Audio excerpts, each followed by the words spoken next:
La plupart de Shege et Kuluna que nous voyons dans la rue ne sont pas orphelins.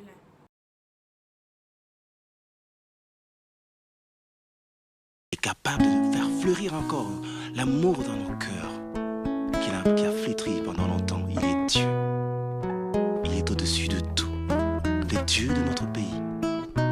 Voici qu'il se lève au sommet de la nation pour apporter un élan nouveau et amener ce peuple dans son héritage, afin que notre joie s'exprime au quotidien, redorer encore le blason terni de l'identité de notre nation. Car il est Dieu. Voici un peuple longtemps assis dans les ténèbres, voit se lever le soleil levant, le soleil de la justice. Pour le bonheur de tous, pour la joie de tous.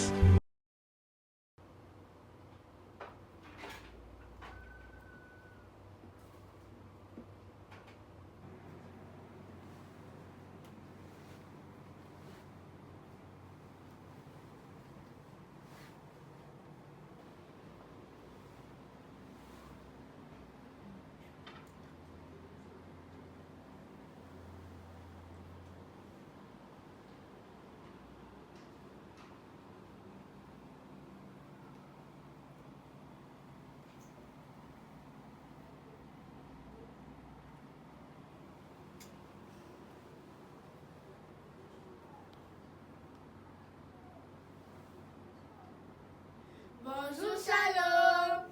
Que le Seigneur vous bénisse abondamment. En suivant votre émission Le Bonheur, vous nous faites extrêmement du bien.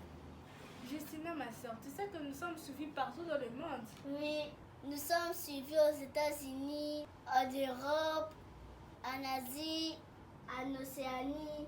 Ah oui, pas seulement en Afrique, même pas seulement dans la République démocratique du Congo, notre pays. Nous sommes suivis partout dans le monde, comme tu viens de l'affirmer. Nous vous sommes infiniment reconnaissants. Que Dieu vous bénisse abondamment. Yaya, nous prions pour l'émission. Père éternel, nous rendons grâce à ton Saint-Nom. Merci pour le souffle de vie. Merci pour l'être. Merci pour les mouvements. Père, continue à faire du bien à nos parents. Pense aussi aux orphelins. Seigneur, nous prions pour les femmes dans les maternités.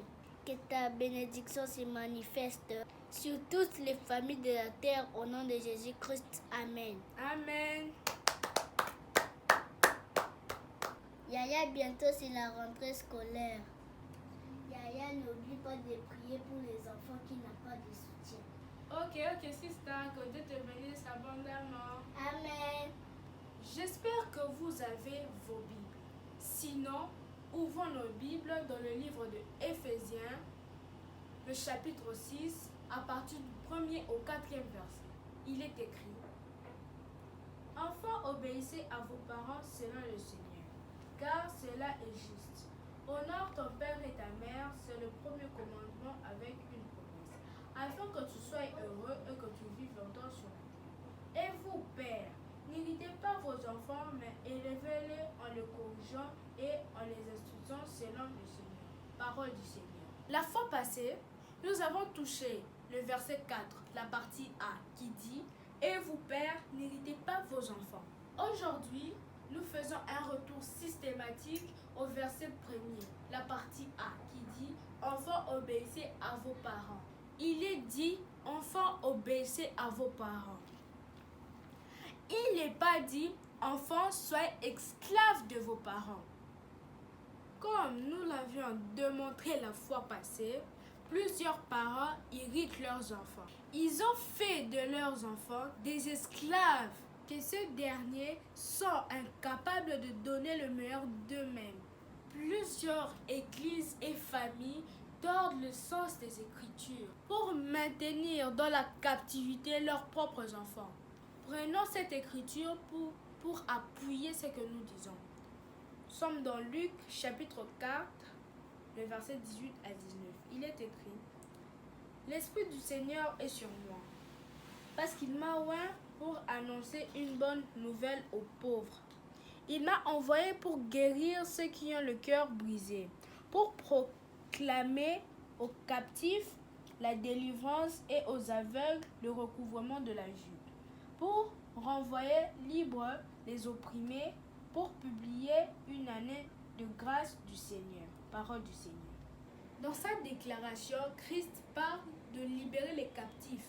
Et pourtant, il y a des enfants captifs de leur propre maison. La plupart de Shege et Kuluna que nous voyons dans la rue ne sont pas orphelins.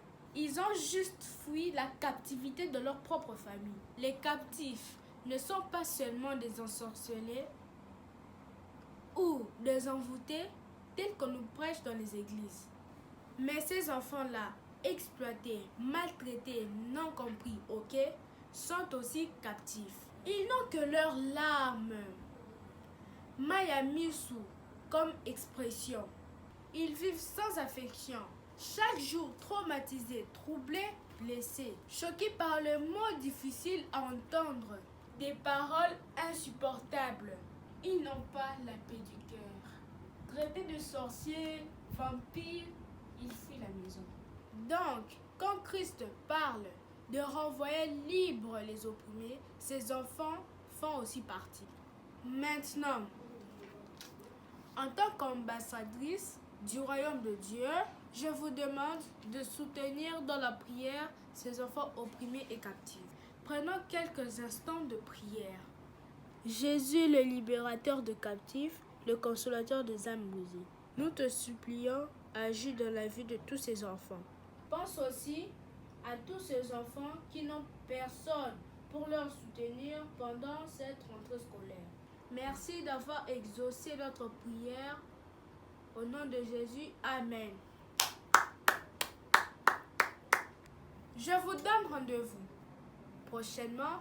Restez scotchés. Ciao, bye, à la prochaine.